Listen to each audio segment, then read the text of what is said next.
will have Busi Kamalo, Pastor Busi Kamalo. He is the newly elected youth director for the World Church. He'll be here in a few moments. Before then, the regular press briefing. I want to say hi to those that are watching online. It turns out this is, to have daily live press conferences online has been rather successful, as people have been able to tap into the insights of our guests and have a summary of the day. We are still very surprised by the number of people that are interested in watching, and I want to thank you for watching this from home. But I want to thank, of course, the journalists that are here, the communication professionals that are here, that turn up with your best questions day in and day out. You're the ones that bring the best insights out of our guests, and I want to thank you for that, both internal and external media who are here. Today was a busy day on the floor and in the nominating committee. And it's even difficult to summarize because summaries become in themselves long documents.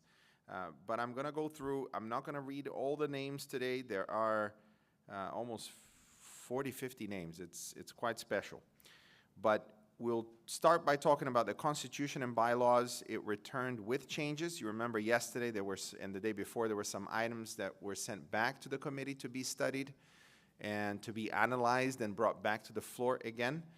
And they heard the delegates, made the necessary changes. One item was withdrawn and all items therefore carried. So this shows the resilience of the process. The document was brought, the changes were brought, the delegates discussed it, sent it back to committee. The committee reflected those changes and then brought it back to the floor and it was approved. So you see this democratic process, which is not trivial to do with over 2,000 delegates being able to participate in this. Then you had church manual agenda completed today. 6 were sent back and all the other items were carried. And it was clear today that the delegates cared about confidentiality and data protection in the local and the broader church community. This came up several times on the floor. Offerings as a test is a recurring issue that came back today again.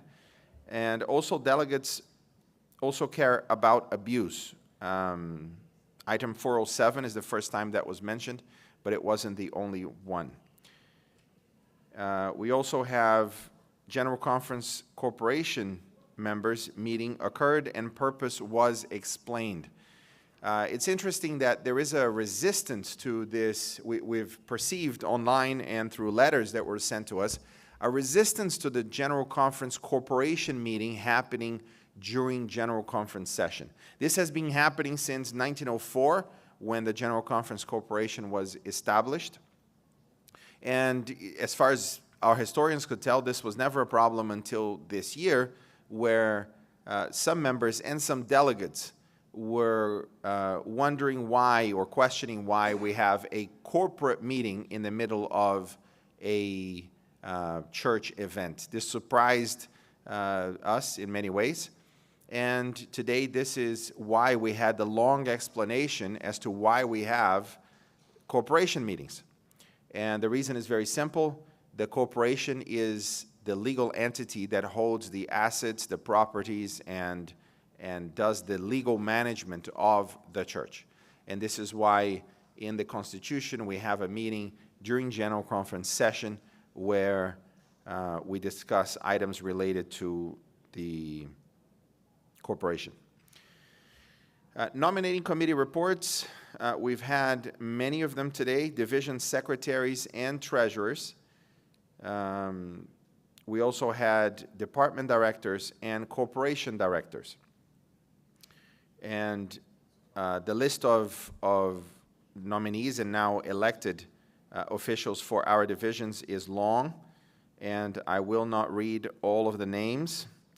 And for the directors of the General Conference, and I don't want to single out any given division, so just check online, Adventist.news, you will find the profile, you will find more information about each of the officials that were elected for our divisions. And the nominating committee report number 9 came with the directors at the General Conference. So I'm going to read through those names. Ivan Omana, Chaplaincy Ministries Director.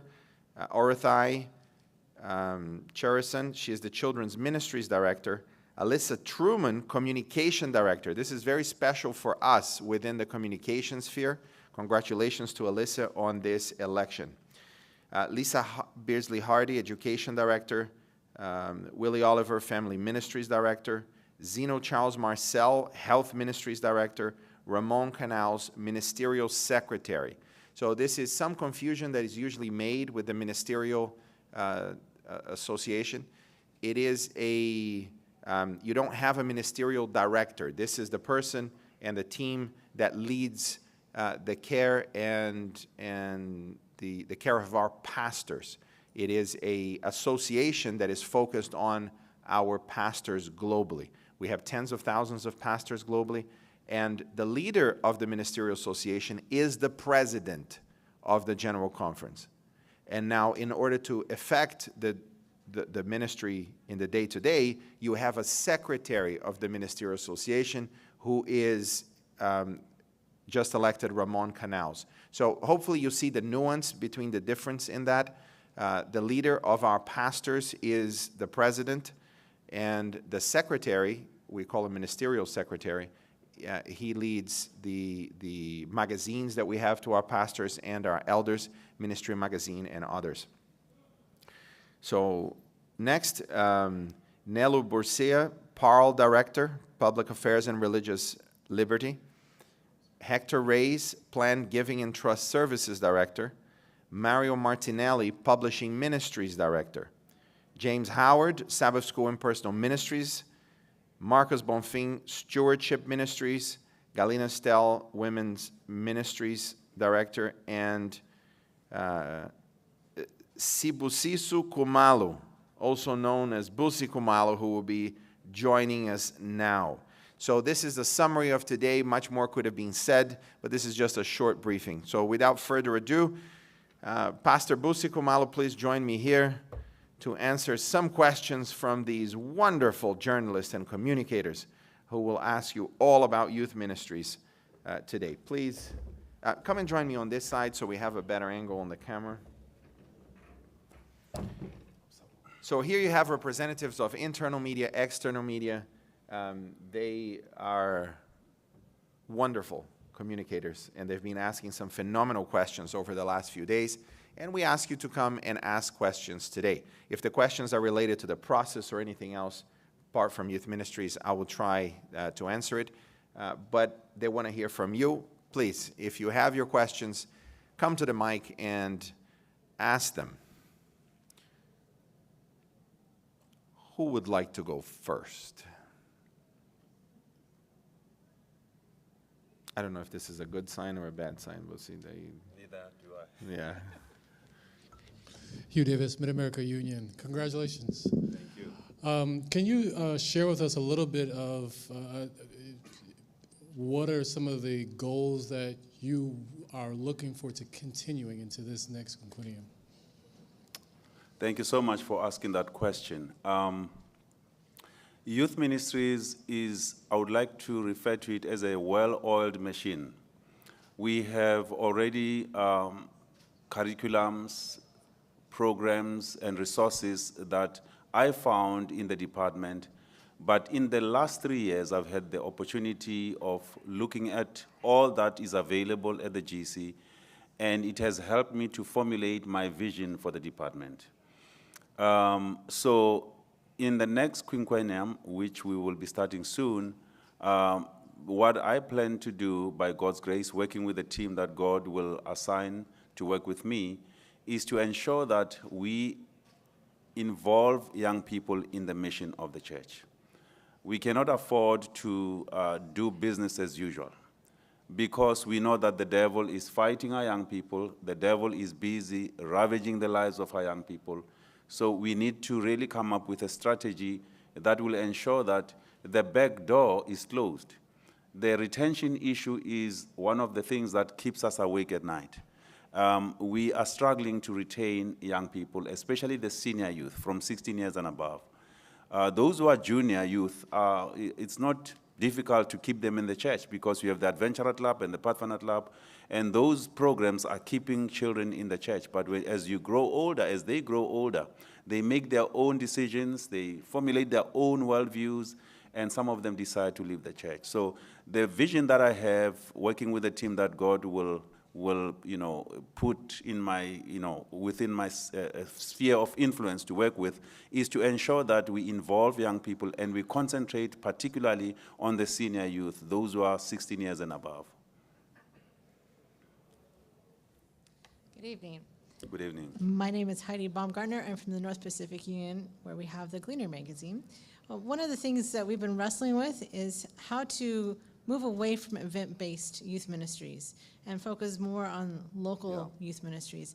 I'd like to hear your insights on how to balance that. I like that question. I always say to youth leaders around the world, wherever I go, I say youth ministries, there's so many activities. We have camps, we have uniforms, we do marching and drilling, we have honors, we do pin trading, we have all sorts of things. And by the way, the youth department has, many handbooks, many resources.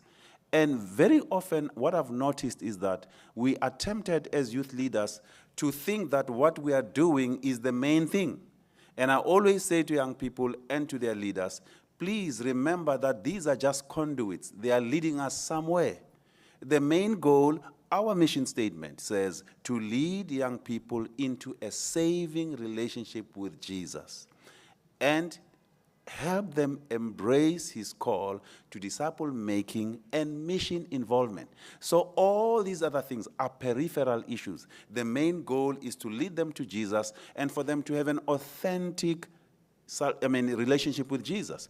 And so while we have these things and we enjoy them, but they're not the main thing. The main thing is to have them have a connection with Jesus and to be involved in total youth involvement. Thank you. Good evening. My name is Andrew Francis. I'm with Spectrum Magazine. Michael, I have two questions here. It's connected. In your opinion, why do you think that youth, especially senior youth, you specifically mentioned as an issue to look at, why do you think that youth have been disconnected from the church and its mission?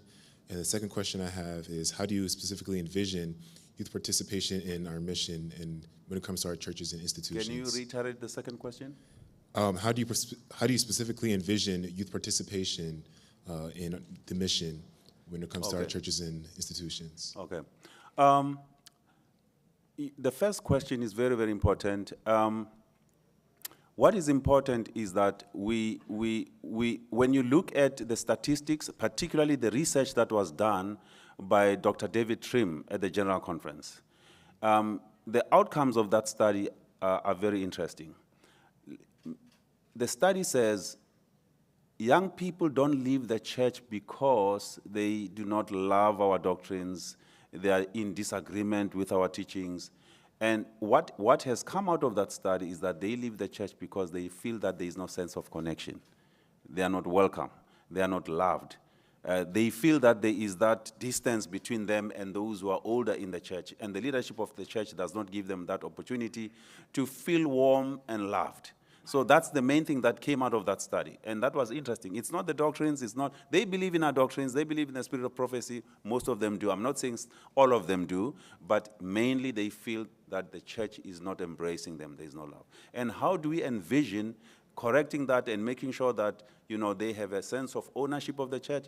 I think we need to help them. Now, I'm a believer and a proponent of helping our young people know their spiritual gifts. If they don't know who they are, if they don't know their identity, if they don't know that God has gifted them with talents and spiritual gifts, how will they serve in the church? And so we have a very powerful resource in our website about spiritual gifts that helps young people to know their spiritual gifts. That way they'll be able to find their niche in God's mission and be able to fly and do their best. Now, many times we have given young people a formula that is, supposed to be applied by everyone.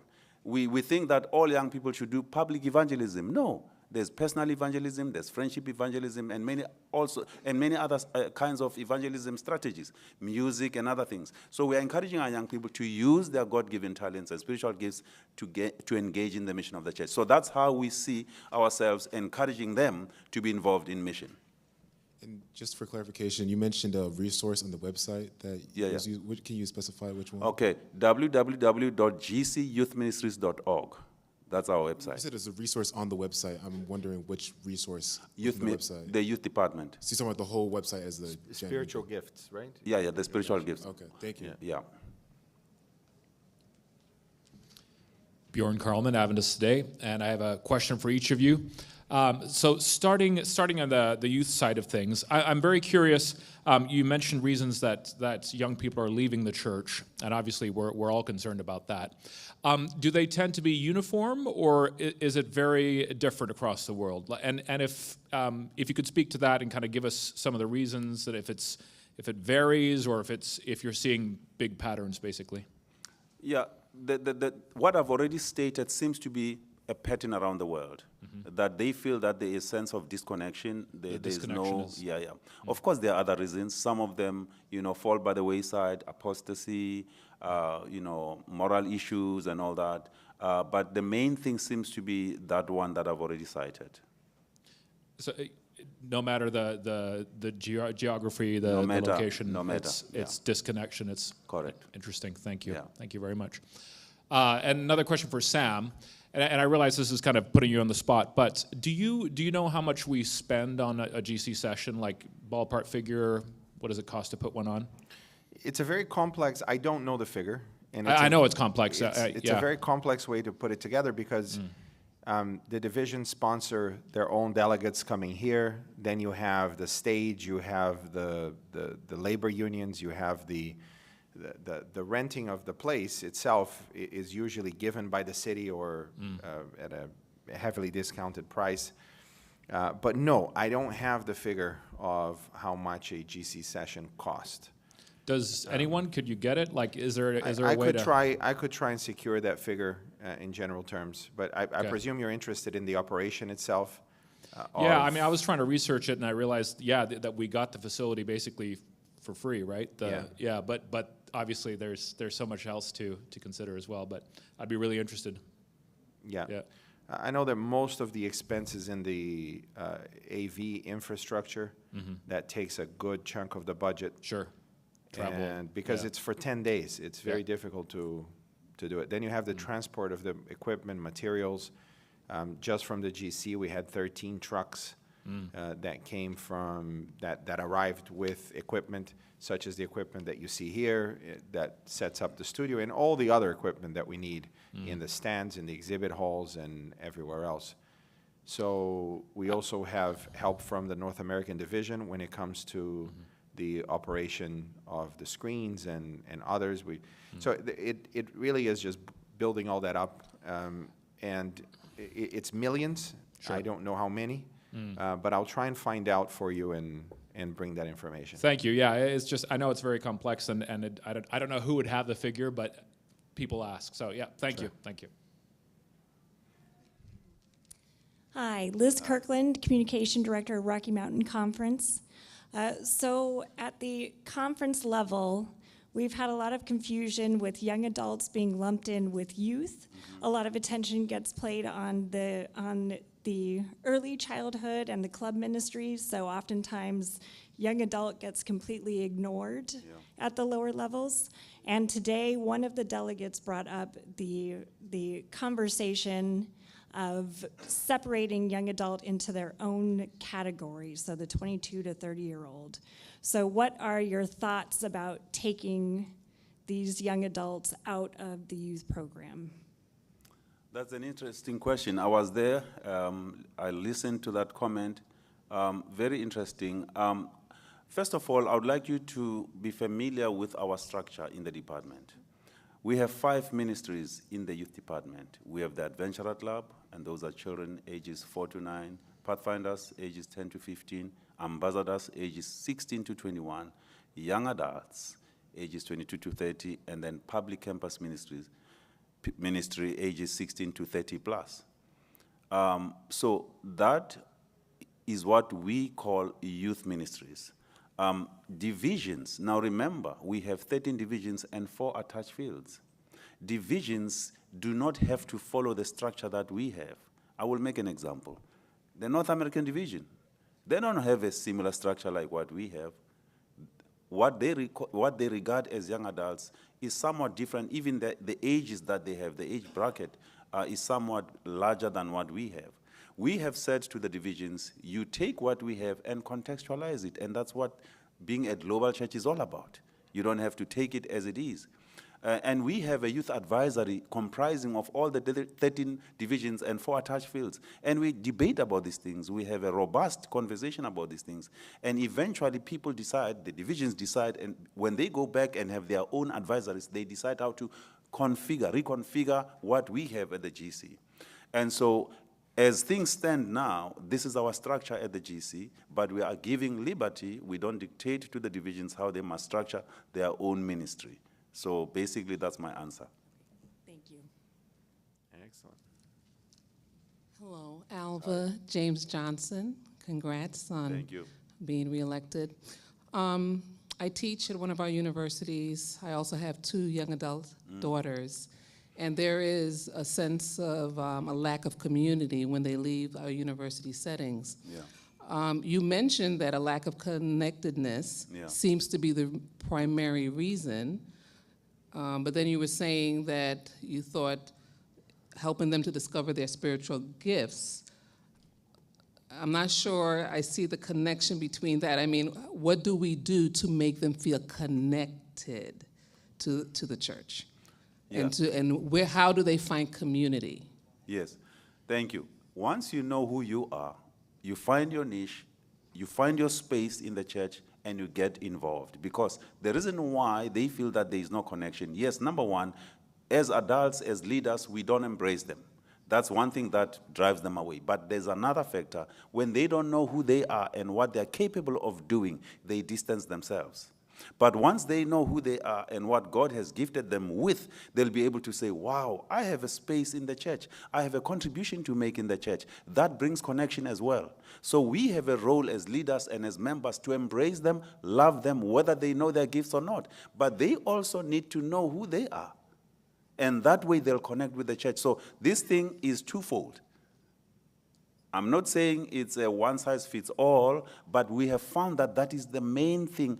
Loving them, embracing them, loving them unconditionally, and them getting to know who they are, their identity, and finding a space where they can fit and do God's work. Those things work. We've seen that happening. Young people who are active in the church, they don't leave the church. They stay in the church. And young people who are affirmed because we can see what they're gifted with, they stay in the church. All right. I see no one behind me, so I have one more question. Singles ministry. This is a real problem in the church, especially for single women. I think there was a recent study that came out that said that for the first time in U.S. history, for example, more young women are leaving the church than young men. Yeah. And I'm hearing from a lot of women, young women in the church who are single, having difficulty finding mates in the church. Yeah. And being in the church, it seems very much it caters more to families. Yeah. How do we make space for single people? How do we make single women feel of value in the church, and you don't have to be married to be of value? How do we get that message across? Because they're beginning to leave. They're beginning to look elsewhere for mates. It's a real problem, and we don't talk a lot about it. So I'm just wondering if you have any thoughts on that. Yeah. When I came to the GC, I sat down with my team in the department. I said, listen, the youth department does not have all the answers. We need to collaborate with other ministries.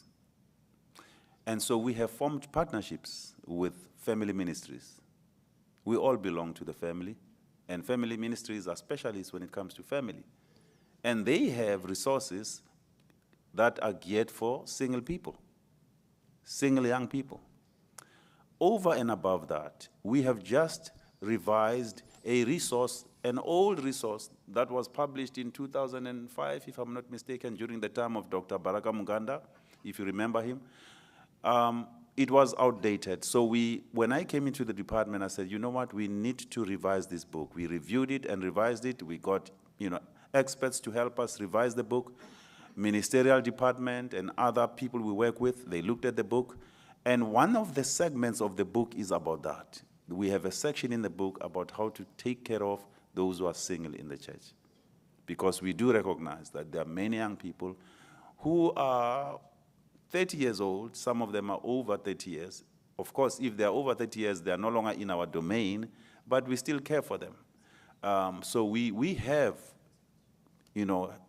decided, and intentionally so, to have a section in that book about single young people, especially those who cannot find partners. Okay. I have one other question. A lot of this that happens at the higher levels of the church, it doesn't seem to trickle down to the local church. True. I mean, all of what you're saying sounds great, and it's going to be in a book, et cetera, but how do we trickle it down to the local church? I'll address this one, Busi. The General Conference, contrary to most people's beliefs, cannot command anybody. We cannot coerce anybody. We find it even difficult to convince anybody. The only tool we have is to inspire.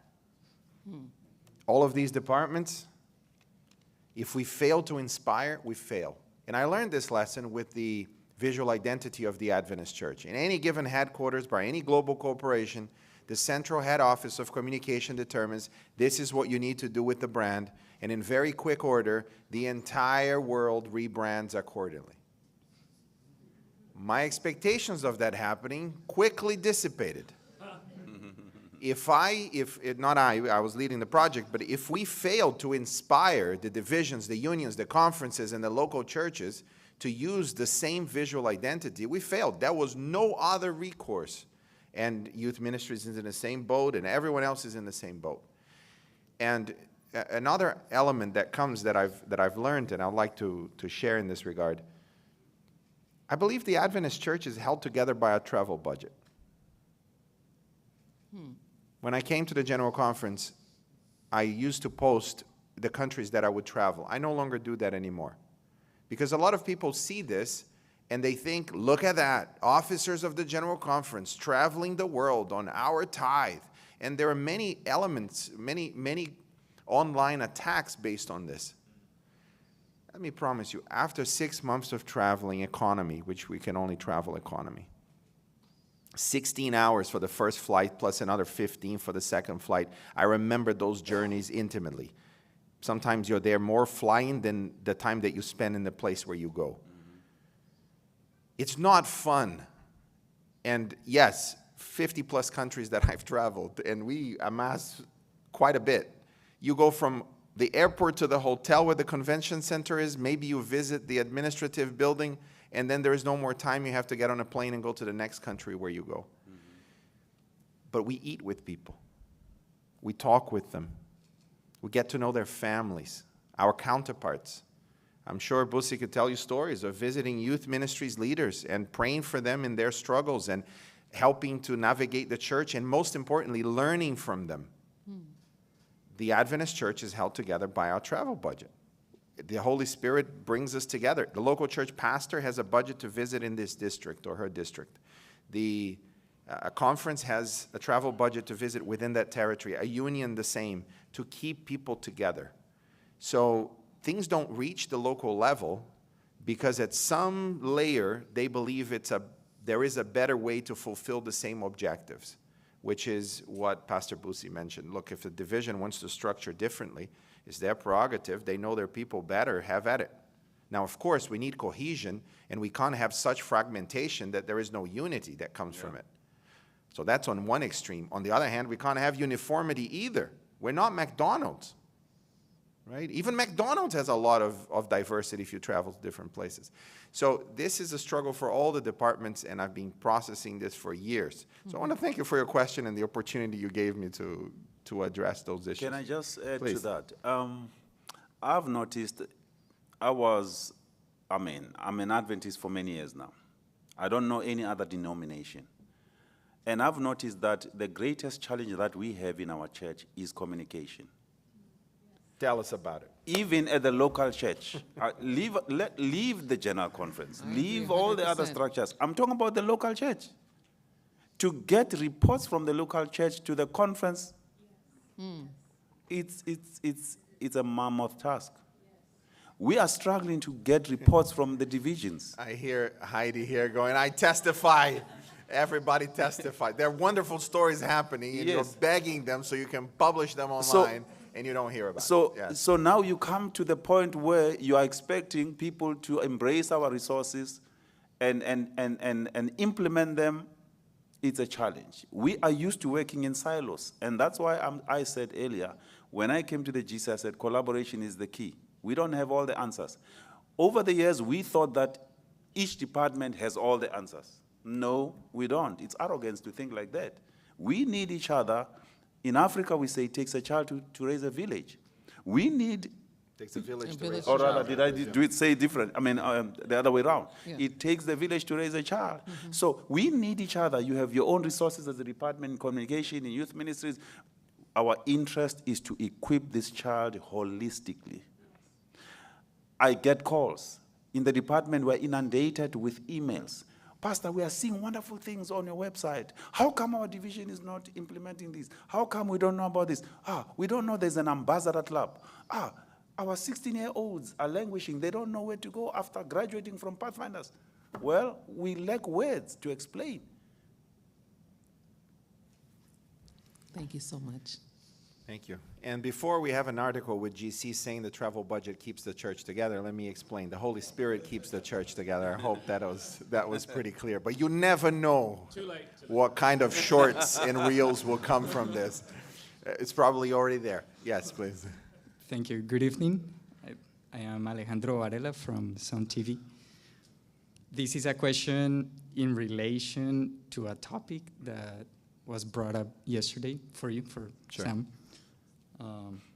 Pastor Richard McEdward emphasized the importance of digital media as a tool for evangelism, for advancing the mission of the church.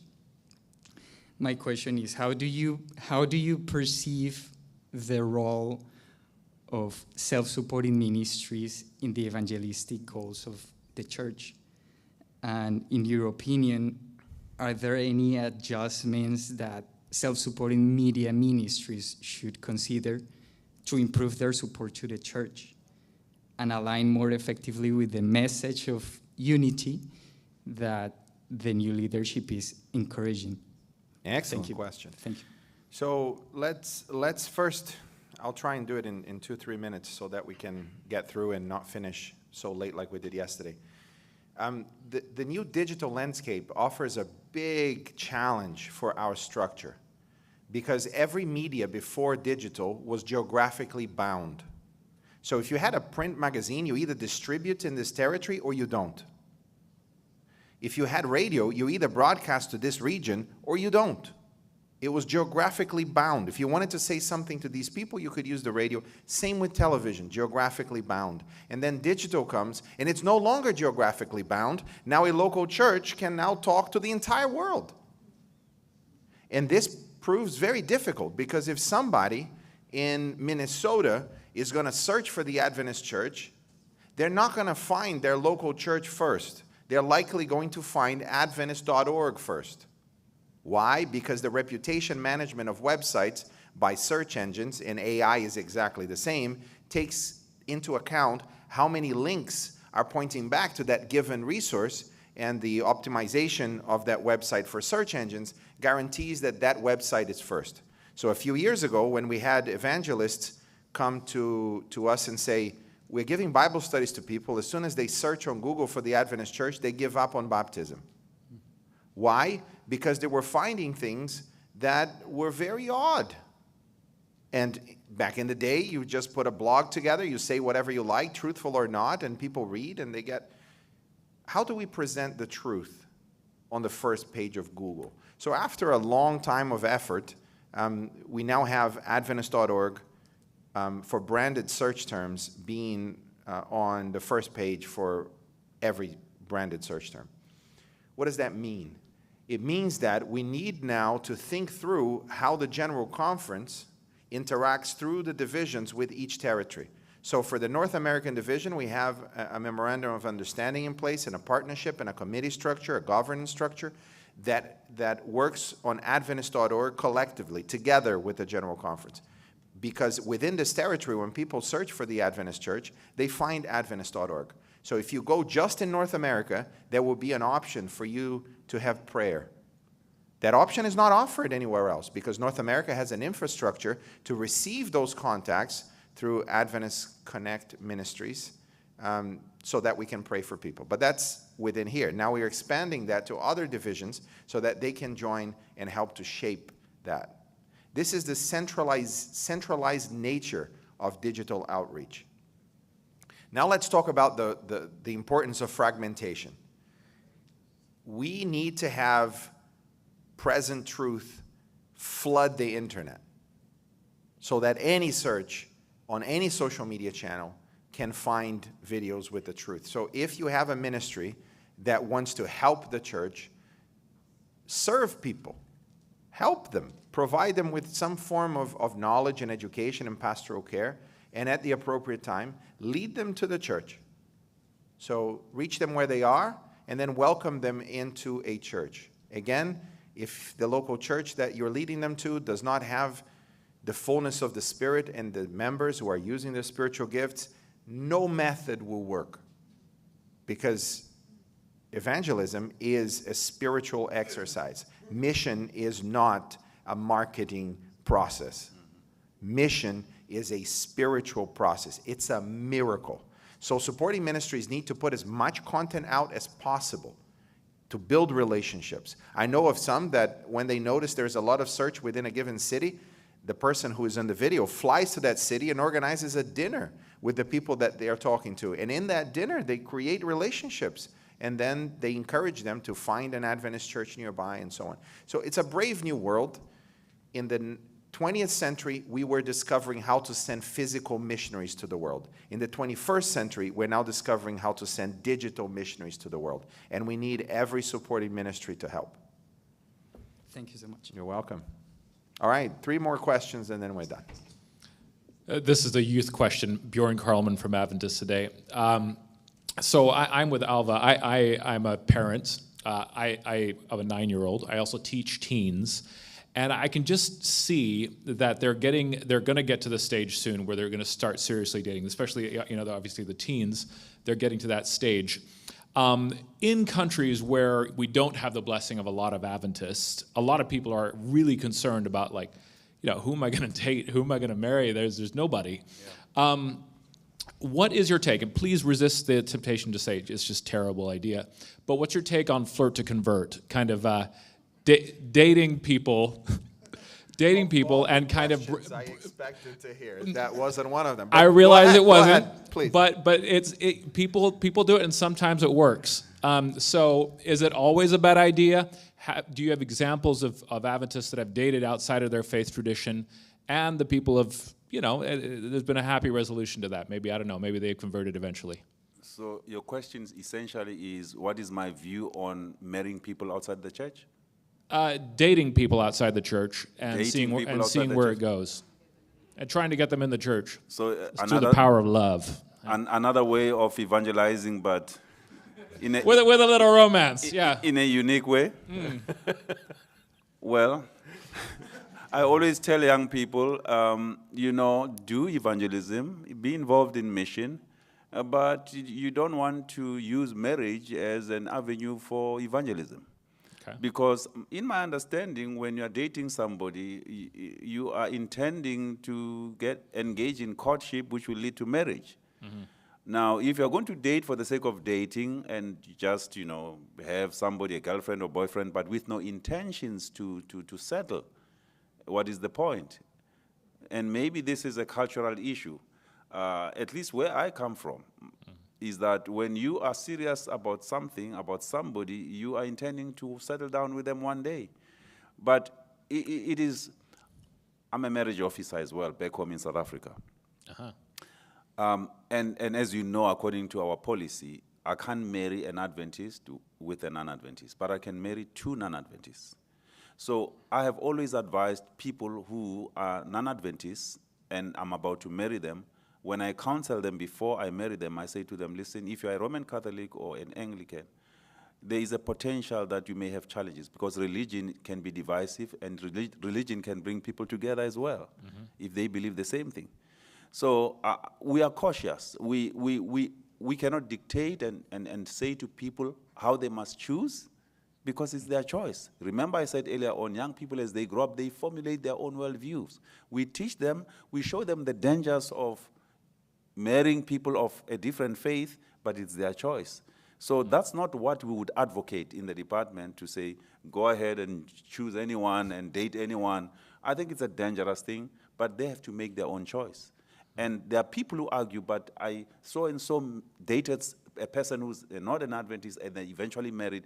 What do you say to that? Well, God's grace is amazing and abundant, but we need to be careful.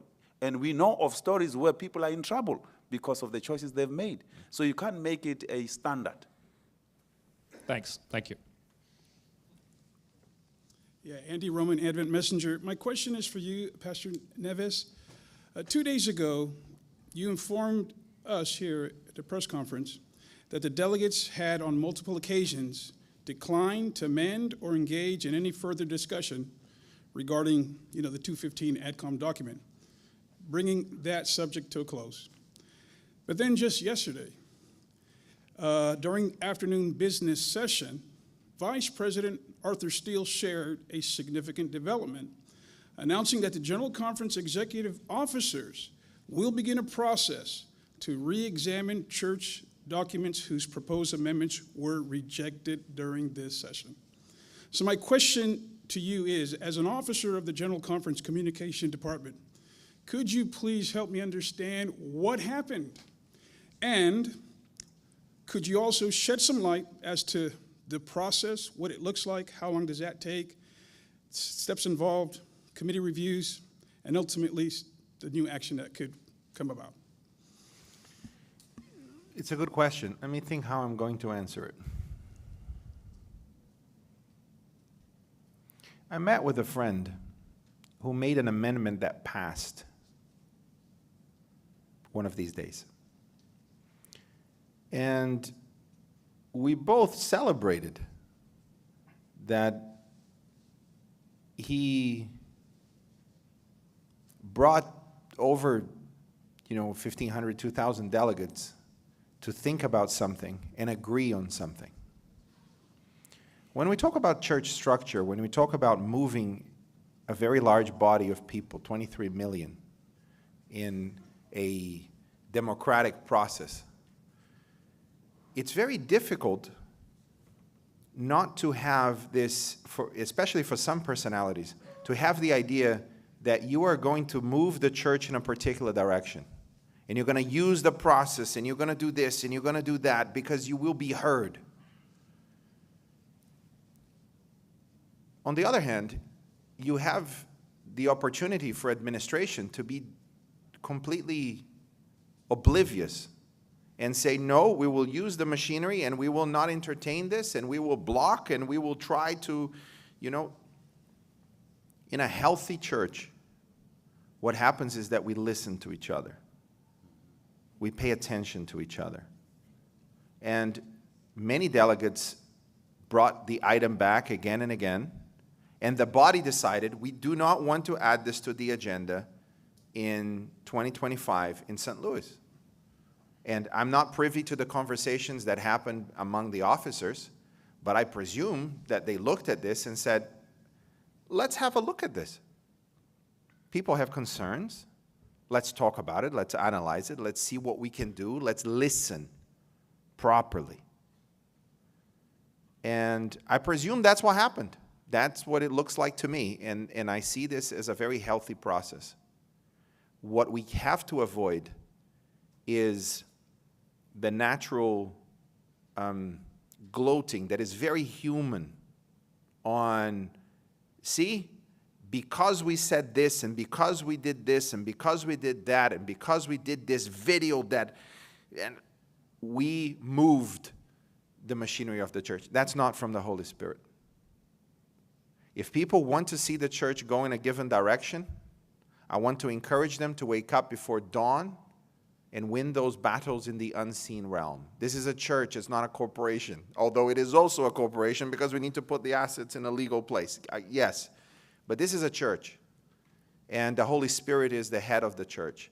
So we pray that our leaders will be under the full influence of the Holy Spirit, revisiting things, talking about things, and leading us forward so that we can all focus on mission properly. Sometimes you do need to have some serious conversations in your family. Right? Mm-hmm. How does that process, how does it look like? I mean, is that going to maybe appear in the next session or between sessions, AdCom? I'm sure we're going to find out together. Okay, thank you. I don't know. Thank you. Pedro Sauter from Global's Newsroom, and also a pastor in the Chesapeake Conference. I decided to come here and ask a question because my passion in ministry is in youth. I love technology and media. Actually, I'm producing part of this work. And mental Who's health. cutting now, Pedro? You got It's, somebody else there? Elton. Yes. Okay, Elton's there. excellent. And you'll get your son working right there. Well, he was. Start them young. But I heard you saying giving purpose through gifts, tasks, and materials through the website, and I appreciate that. Those are great resources. However, I don't feel that is relationable to our youth and our church, working with many of them. And I learned that those things comes through mentorship. Actually, I was brought to the church when I was young, and many men and women were mentors through my life and brought me to become, at this point, a pastor.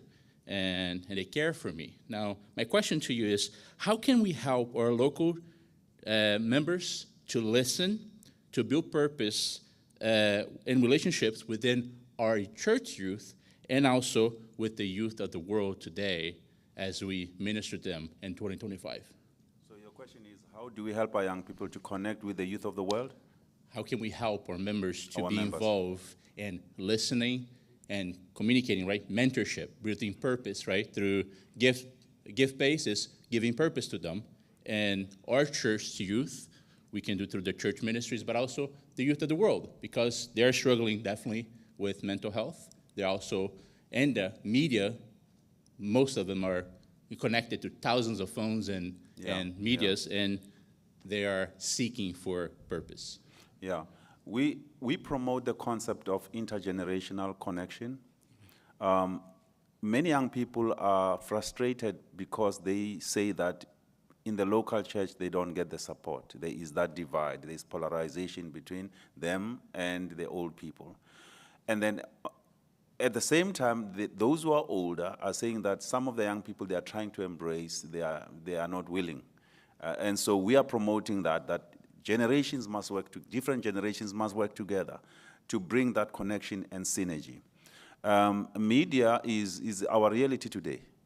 We live in a digital space, and we believe that media needs to be used as a tool to evangelize people who do not know anything about Jesus and the second coming of Jesus, as well as to be able to reach those who may not be reached otherwise. And so we believe that those are the components that are important: mentorship through intergenerational partnership, as well as utilizing the gifts that the young people have, the millennials, the Gen Zs, and all that. Let's listen to them and let's bring their expertise into the church, because they are there. It's very often as old people we say, no, but we are used to this way of doing things, but this is the time for us to embrace different ways of doing things. And by inviting these young people, to help us with technology. We live in a digital space, as I said. As they say, we are in the Industrial Revolution era. And so we need to invite them around the table, talk to them, work together. That brings that intergenerational aspect of things. And that way we'll be able to reach people out there. We encourage our young people to use social media and all these other things. Old people need to be able to know how to, be involved with youth who are used to technology as well. So, yeah, basically that's what I would say to your question. Thank you very much. One more. one more. Last one. This Let's is going to do- be more let's of a make this comment quick. to wrap up everything from today. I've been doing a lot of research on relational marketing, inbound marketing, and there's a role that we as journalists and communicators have, because there's an awareness phase. And so we are in a giant awareness phase here at General Conference session. And then there's consideration. What about you and me? What about us together? And then we're enlightened in that process. And so we, as journalists, are then able to take that enlightenment that we've learned here back to our members, to our constituents. And then that's where the marketing term conversion comes in, where you have that response. What am I going to do with this information? I learned about so many resources for Sabbath school and personal ministries here that I never knew about before. And now I've learned about youth ministries, and I can take that back to my constituents, because at that point in time, we've built that relationship with our here and with our constituents. So then that way, there's a sense of belonging and a sense of loyalty and advocacy that comes out of that. There's so many opportunities for us here. This has been a master class in leadership at these news conferences. I'm just so grateful, and that's how I would like to end this evening. What a wonderful way to end. Thank you so much, Heidi. And thank you for coming here and asking those questions. Thank you, Pastor Busi, for being here and answering them so bravely. Thank you, Pastor Sam, for having me. And thank you, journalists and media. We need the paparazzi to popularize what we have, and we want to appreciate that. Thank you. So And much. thank you for watching from home. We'll see you tomorrow at another press conference. One of the people that we'll have is the newly elected communication leader. Alyssa Truman will be here, and you can bring all your questions about communication to her. We'll see you tomorrow.